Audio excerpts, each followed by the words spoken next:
అందరికీ నమస్తే. Welcome to Sai Shanmukha trendy vlogs.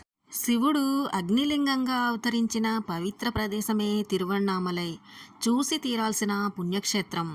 పంచభూత స్థలాల్లో ఒకటిగాను, ప్రపంచంలోని అతిపెద్ద 8వ హిందూ దేవాలయంగాను పేరొందిన అరుణాచలేశ్వర స్వామి ఆలయంలోని పరమశివుణ్ణి దర్శించుకుని గిరిప్రదక్షిణ చేస్తే ముక్తి లభిస్తుందన్న నమ్మకంతో ప్రతి మాసంలోనూ అరుణాచలానికి వెళ్లే వారి సంఖ్య ఏటికేడు పెరుగుతోంది.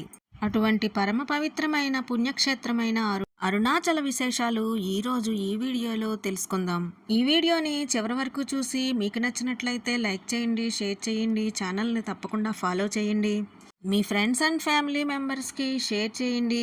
వీడియోపై మీ అభిప్రాయాన్ని కామెంట్ చేయండి. అలాగే సాయి షణ్ముఖ ట్రెండీ వ్లాగ్స్ ఛానల్ని సబ్స్క్రైబ్ చేసుకోండి. దక్షిణ భారతంలోని తమిళనాడు రాష్ట్రంలోని అరుణాచలం లేదా అన్నామలై పంచభూతలింగ క్షేత్రాలలో అగ్నిభూతానికి సంబంధించినదిగా పరిగణిస్తారు. అరుణాచలంలో అరుణ అంటే ఎర్రని అని అర్థం, అచలం అంటే కొండ అని అర్థం, అంటే ఎర్రని కొండ అని భావం. మనం చేసిన రుణపాపాలను తొలగించునది అని అర్థం అని పండితులు చెబుతారు. అయితే తమిళంలో అయితే తిరువన్నామలై అంటారు. శివభక్తులు తిరువన్నామలైని కైలాస పర్వతంగా పరిగణిస్తారు. తిరు అంటే శ్రీ, అన్నామలై అంటే పెద్ద కొండ అని అర్థం. మన దేశంలోనే గొప్ప పుణ్యక్షేత్రాలలో ఈ అరుణాచలం ఒకటి. తమిళనాడులోని తిరువణ్ణామలై జిల్లాలోని పచ్చని కొండ పక్కన ఉంటుంది అరుణాచలేశ్వరాలయం. కార్తీక దీపోత్సవానికి పెట్టింది పేరు. చిదంబరాన్ని దర్శించిన, కాశీలో మరణించిన, తిరువారూరులో జన్మించినా కలిగే మోక్షప్రాప్తి అరుణాచలం అన్న పేరుని ఉచ్చరించినా చాలు ముక్తి లభిస్తుంది అంటారు. అందుకే జీవిత పరమార్థాన్ని తెలుసుకోవాలనుకునే వాళ్ళు తప్పక దర్శిస్తుంటారు అరుణాచలాన్ని. తిరువణ్ణామలై పర్వత పాదాల చెంతన 25 ఎకరాల్లో నలుదిశలా టీవీగా ఉన్న గోపురాలతో అద్భుతంగా కనిపిస్తుంది శైవక్షేత్రం. సాంప్రదాయ ద్రావిడ శైలిలో ఉన్న ఈ ఆలయాన్ని పల్లవులు, చోళులు, విజయనగర చక్రవర్తులు, తంజావూరు నాయకులు ఇలా ఎందరో రాజులు 1000 సంవత్సరాల పాటు ఎన్నో మార్పు చేర్పులతో కట్టించినట్లుగా తెలుస్తోంది. మొదటగా చోళులు 9 నుంచి 13వ శతాబ్దం వరకు దీన్ని నిర్మించినట్లు చరిత్ర చెబుతోంది. ఎవరు ఎప్పుడు కట్టించినా 30 అడుగుల భారీ కుడ్యాలు, 2 పుష్కరిణులు, అనేక మందిరాలు, లెక్కలేనన్ని విగ్రహాలు, చూడచక్కని శిల్పాలతో ఈ ఆలయ నిర్మాణం అద్భుతంగా ఉంటుంది. ప్రధాన రాజగోపురం 217 అడుగుల ఎత్తులో 11 అంతస్తులతో దేశంలోని రెండో అతిపెద్ద గోపురంగా ఖ్యాతి చెందింది. ఆలయ ప్రాంగణంలో చిన్న పెద్ద కలిపి మొత్తం 9 గోపురాలు, 5 ప్రాకారాలు ఉన్నాయి. 5వ ప్రాంగణంలోని 1000 స్తంభాల మండపాన్ని కృష్ణదేవరాయలు నిర్మించారు. 3వ ఆవరణలో 16 స్తంభాల దీపదర్శన మండపం ఉంటుంది. ఈ దీపదర్శన మండపం వద్ద ఉన్న వృక్షాన్ని పవిత్రమైనదిగా భావిస్తారు. సంతానలేమితో బాధపడే వాళ్ళు కొమ్మలకు చిన్న చిన్న ఊయలలు కట్టి మొక్కుకుంటారు. గర్భాలయంలో శివలింగం పెద్దదిగా ఉంటుంది. దీన్నే తేజోలింగం అని అంటారు.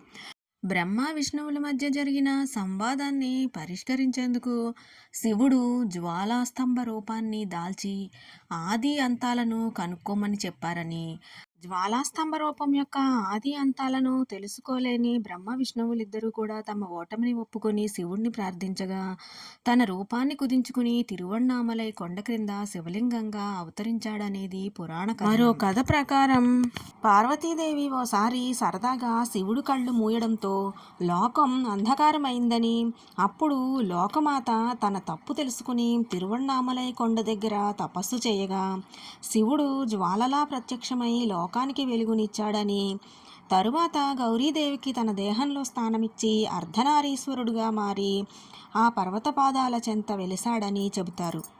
అరుణాచలంలో స్వామికి ఉదయం 8 నుంచి రాత్రి 11 గంటల వరకు రోజుకి 6 సార్లు ఆచార రీతులన్నీ అన్ని పండుగల్ని నిర్వహిస్తారు. తమిళ నెల ప్రకారం నవంబర్ లేదా డిసెంబర్ నెలలో వచ్చే కార్తీగై బ్రహ్మోత్సవాన్ని 10 రోజుల పాటు నిర్వహిస్తారు. పౌర్ణమికి 9 రోజుల ముందు ధ్వజారోహణంతో ప్రారంభించి ఉదయం మరియు రాత్రి వేళల్లో స్వామిని వెండి వాహనం పైన ఊరేగిస్తారు. చివరి రోజైన కార్తీక పౌర్ణమి నాడు దీపోత్సవాన్ని చూసేందుకు భక్తులు పోటెత్తుతారు.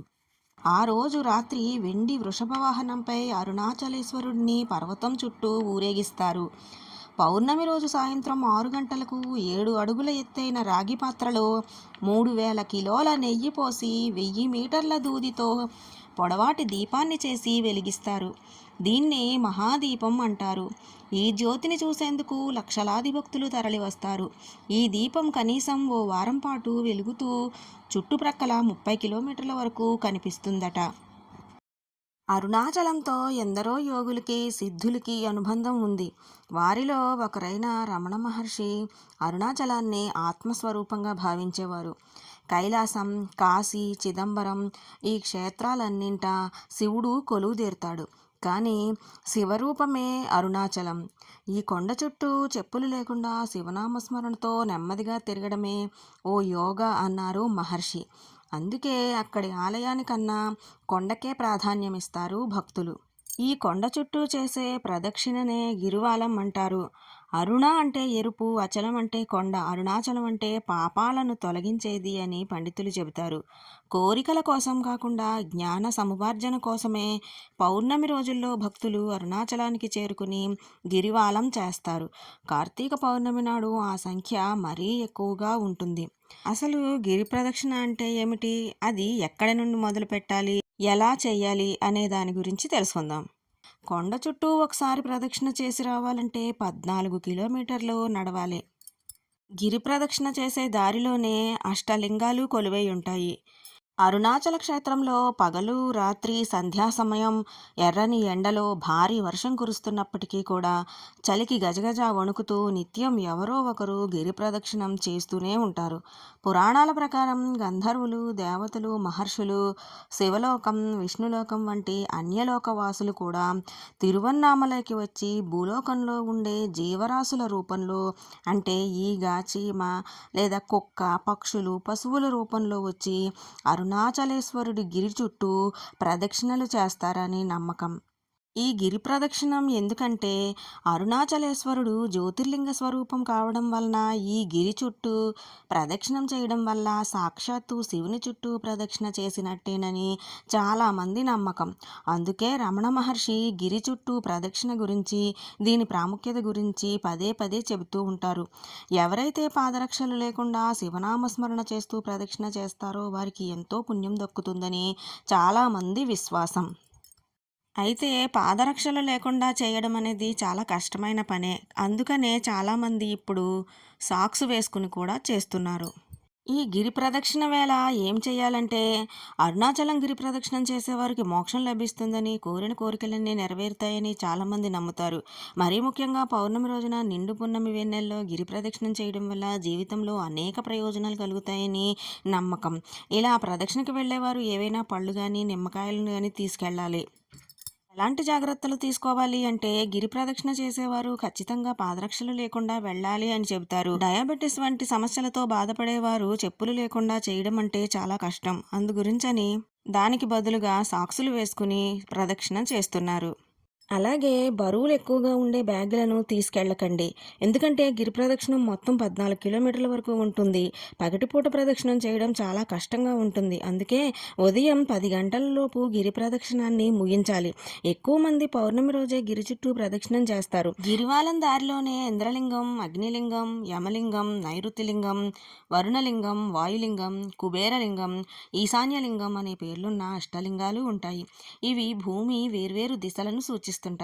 ఈ 8 లింగాలను, తీర్థాలను, రాజరాజేశ్వరి ఆలయాన్ని, దక్షిణామూర్తి ఆలయాన్ని దర్శించుకుంటూ ప్రదక్షిణ పూర్తి చేస్తారు భక్తులు. పుణ్యం మాట ఎలా ఉన్నా పౌర్ణమి నాటి చంద్రకాంతి సమక్షంలో కొండ మీద ఉన్న ఔషధ మొక్కల చల్లని గాలులు ఆస్వాదిస్తూ శివస్మరణ చేయడం వల్ల మానసిక, శారీరక ఆరోగ్యం ప్రాప్తిస్తుందని యోగులు, సిద్ధులు చెప్పే మాట 100% సత్యం అంటారు భక్తులు. అందుకే ఆత్మస్వరూపాన్ని తెలుసుకోవాలనుకునే జ్ఞానాన్వేషకుల్ని అయస్కాంతంలా ఆకర్షిస్తోంది అరుణాచలం, సుప్రసిద్ధ జ్ఞానక్షేత్రం. తెలుసో తెలియకో భక్తులు అరుణాచలంలో ప్రవేశించటమే గొప్ప అదృష్టం.